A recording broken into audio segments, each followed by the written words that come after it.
Penurunan indeks persepsi korupsi Indonesia pada tahun 2022 dibandingkan tahun 2021 menjadi kerisauan pemerintah.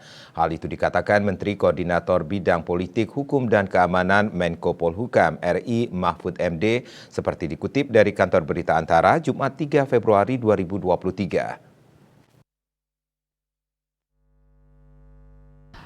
Mahfud MD mengatakan salah satu hal yang dialami 3 hari ini menjadi keseriusan pemerintah yang mengurusi penegakan hukum dan pemberantasan korupsi. Pada tahun 2022, indeks persepsi korupsi menurut Transparansi Internasional turun dari 38 menjadi 34.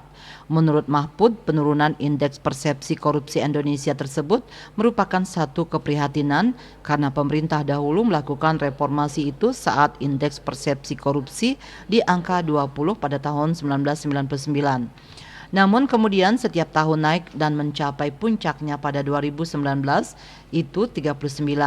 Kemudian turun 38 lalu tetap bertahan di 38 dan sekarang turun menjadi 34.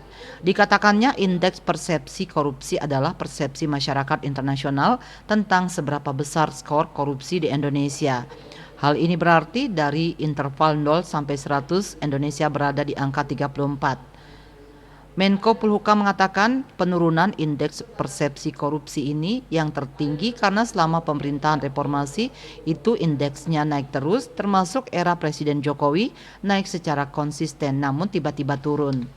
Menurut Mahfud, yang sekarang menjadi masalah kenapa indeks persepsi korupsi turun itu bukan karena penegakan hukum di bidang korupsi. Ia menyebutkan justru karena penegakan hukumnya yang naik. Dengan demikian, yang menjadi masalah adalah birokrasi perizinan. Itulah sebabnya pemerintah lalu mengeluarkan Undang-Undang Cipta Kerja, Ciptaker, dalam bentuk Omnibus Law, agar dalam proses perizinan tidak bertele-tele, tidak dikerjakan oleh beberapa meja tetapi satu pintu. Meski demikian, Mahfud mengatakan dalam 3 tahun terakhir ini, upaya pemberantasan korupsi yang dilakukan negara sudah luar biasa. Seperti Kejaksaan Agung Kejagung itu seperti melakukan amputasi terhadap tangan pemerintah sendiri. Bali Post melaporkan.